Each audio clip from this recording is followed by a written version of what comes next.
Syllabus है that is discrete mathematics. तो discrete mathematics में आपका पहला यूनिट है that is based on the sets, set theory. तो in last lecture we discuss about sets and its types on the basis of cardinality। तो बेटा आप लोगों ने कहा कि when we define this cardinality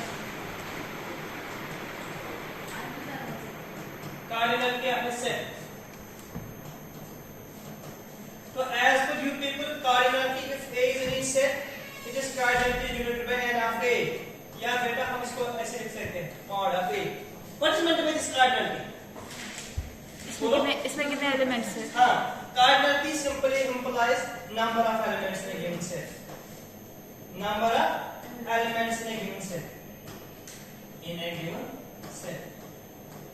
एक given set में कितने elements हैं? That is called cardinality. फिर इसके बाद में आपने कल पढ़ा कि on the basis of this cardinality we can define the types of sets. Set के कितने types हैं? फाइनाइट और इनफिनाइट। हाँ, दो टाइप्स हैं on the basis of cardinality. One is called a finite set, another one is called a infinite. What is meant by this finite set?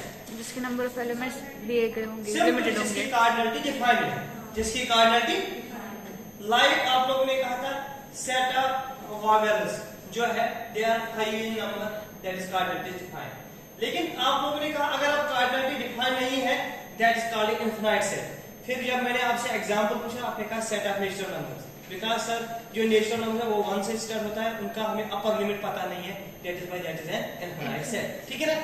अब बेटा जो ये फाइनाइट सेट है ना इसके कुछ सब ये है सर ऊपर वहाँ पेज है, पेज इसका ऊपर हाँ।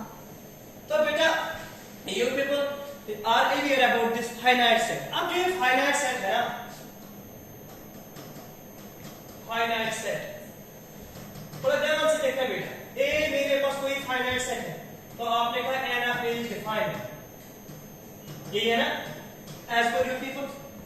मैंने कहा n of A है ना कार्डिनल क्या A साजा, मैंने कहा इट इज डिफाइंड, इसका मतलब है इसके एलिमेंट्स को हम लिस्ट आउट कर सकते हैं ना।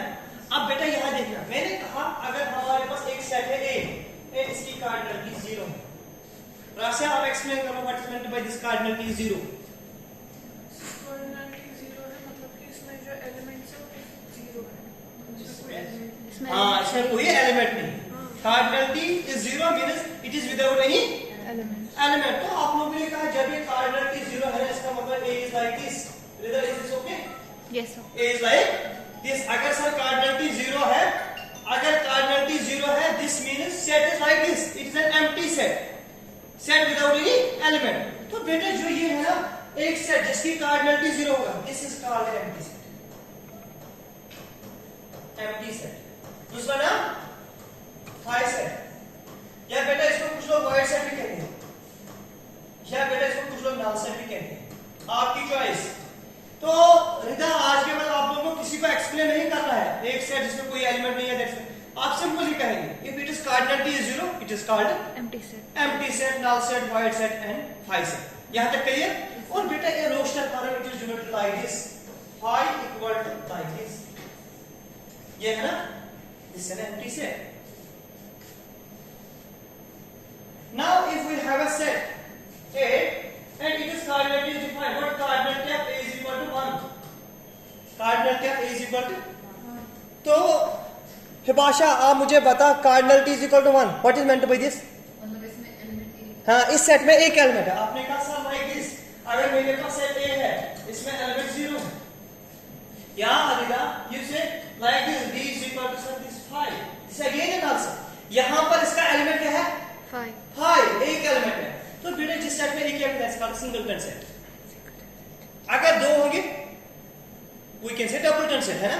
तो this is all about types of set on which we can define this means हमने टाइप्स ऑफ सेट डिफाइन किया, फाइनाइट है और infinite.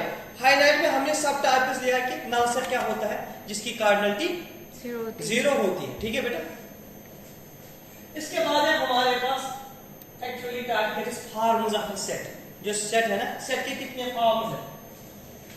Forms of a set, यार बेटा इसको तो कुछ लोग कहते हैं काइंड्स ऑफ सेट। तो जो सेट है ना इसके यूजुअली दो फॉर्म्स हैं, जो सेट है ना इसके यूजुअली दो फॉर्म्स हैं। सेट के यूजुअली दो फॉर्म है, वन इज कॉल्ड बेटा roster form, roster form, roster form का दूसरा नाम है टेबुलर फॉर्म, टेबुलर फॉर्म। थोड़ा ध्यान से, मेरे पास बेटा एक सेट है,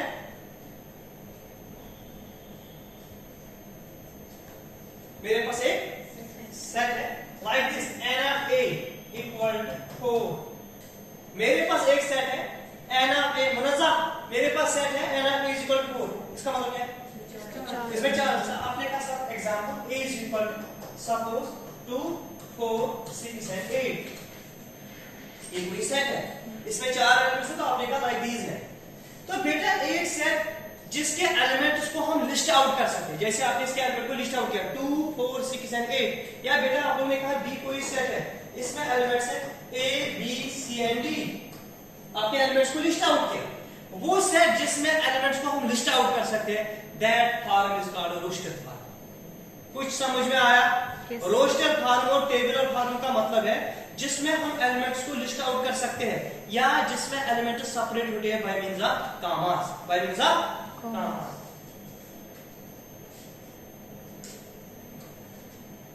दूसरा टाइप है बेटा that is called set builder form.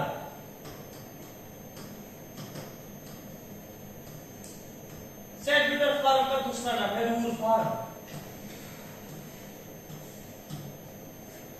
Set builder form या रूल फॉर्म। अगर आप टाइटल देखेंगे ना हिबाशा, अगर हम इसका टाइटल देखेंगे तो टाइटल से आपको पता पड़ता है कि रूल का मतलब है जिसमें हम लोग एलिमेंट्स को एडजस्ट कर रहे हैं उनकी प्रॉपर्टी के बेस पे, किसी रूल के बेस पे। तो आप लोगों ने कहा जिसमें हम एलिमेंट्स को अरेंज करेंगे, arranging elements on the basis of their character, on the basis of their character। तो रिदा अब क्वेश्चन अराइज हो रहा है कि what is meant by this character. मैंने आपको एग्जांपल दी, मैंने लिखा ए सेट है, इसमें ए है, ए है, आई हो, ओ एंड यू। तो आपने कहा हाँ sir this set is called, this is a roster form, लेकिन सर इस सेट की एक प्रॉपर्टी है, इसकी एक कैरेक्टर है, दिस आर कॉल्ड वोवेल्स। तो आपने कहा अगर हम इस सेट को एक बार से लिखेंगे एक्स साइज है, एक्स साइज है, x is collection of vowels. तो sir this form is called set builder form, this form is called set builder form. या आलिया मेरे पास सेट है बेटा बी, दिस इज 2 4 6 8 and 10 है ना, तो दिस इज रोस्टर फॉर्म। लेकिन आपने कहा नहीं सर इन जो ये एलिमेंट्स है ना इनकी कैरेक्टर है, ये इवन नंबर्स अप टू 10 है ना। तो आपने कहा अगर सर हम इसको ऐसे लिखेंगे बी, एक्स साइज है, x is collection of even numbers, even numbers less or equal to 10। तो सर जिस form is called set builder form. इंशाल्लाह सभी को क्लियर? तो बेटा हम लोग पढ़ रहे हैं kind is of forms of set. आप लोगों ने कहा सेट के यूजुअली दो फॉर्म्स है, कौन कौन सी? Set builder, roster form and set builder form. Roster form का दूसरा नाम टेबुलर फॉर्म, सेट बिल्डर का दूसरा नाम रूल फॉर्म। Rule form. तो on the basis of this rule अगर हम किसी चीज को अरेंज करेंगे according their property that is called set builder form. अगर हम उनको अरेंज करेंगे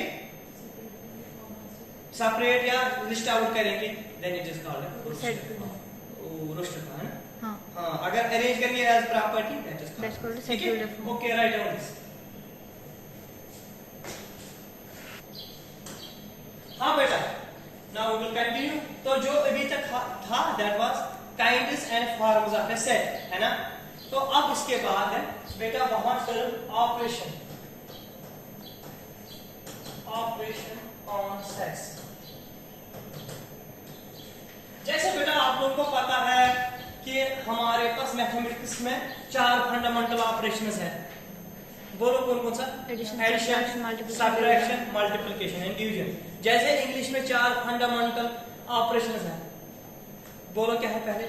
सबसे पहले English listening, speaking, reading and writing. जब बच्चा पैदा होता है ना, जब एक बच्चा बर्थ लेता है, वेदर शी इज मेल और फीमेल जेंडर, तो सबसे पहले वो लिसन करता है। उसके बाद वो कुछ 1 साल के बाद कहता है पापा मम्मी, है ना, स्पीकिंग। उसके बाद पढ़ता है, A for apple, B for bat, what's होता है रीडिंग। लास्ट पे उसको कहते हैं अपने पेरेंट्स से लिखो आप, A for apple, A P P R, है ना। तो बेटा in the same manner mathematics में 4 फंडामेंटल ऑपरेशन। सबसे पहले एडिशन सिखाते हैं, subtraction, multiplication and division. Addition stands for listening, subtraction stands for speaking, multiple for reading and division for writing. In the same manner, अब जब हम यहाँ जाएंगे ऑपरेशन ऑफ सेंटेंस, यहाँ पर भी कुछ 4 फंडामेंटल ऑपरेशन। तो पहला जो operation that is called union. पहला जो ऑपरेशन है that is called union of sets. तो बेटा यूनियन के लिए जो सिंबल है ना दैट इज दिस का, या कैपिटल यू कैन से, ना, यू। और इंग्लिश में इसके लिए जो वर्ड यूज होता है दैट इज आर। इंग्लिश में जो इसके लिए वर्ड यूज होता है दैट इज आर। तो before discussing anything about this operation of sets, मैं आप लोगों को कुछ चीजें सिखाऊंगा जो आप लोगों को याद रखने पहले बेटा। अगर हमारे पास एक सेट है ए में एलिमेंट है 1 2 3 5 और 7, है ना।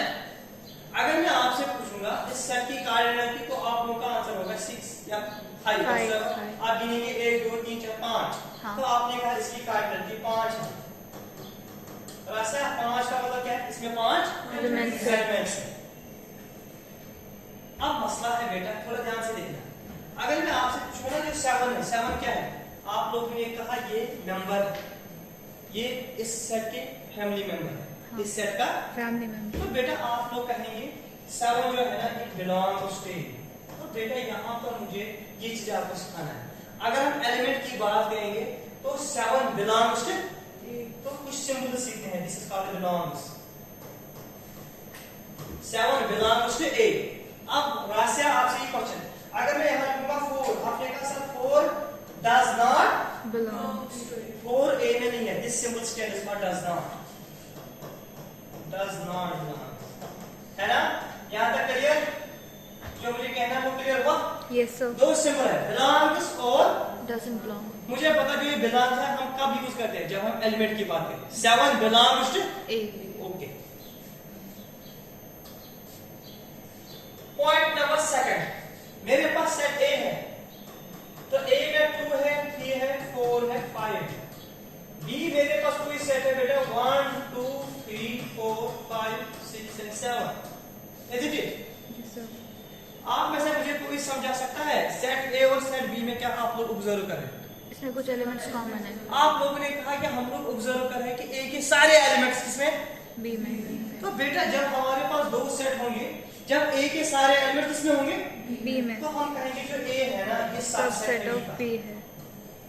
A is called subset of so B. this symbol is called subset.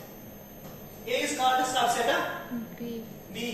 मनक्षा A के सारे एलिमेंट किसमें? बी में। B में। तो आपने A को क्या कहा? Subset of B. Subset of B. B. Murja आप बता B को क्या कहेंगे? रिदा आप बोलो। सुपरसेट। हाँ, B is called superset.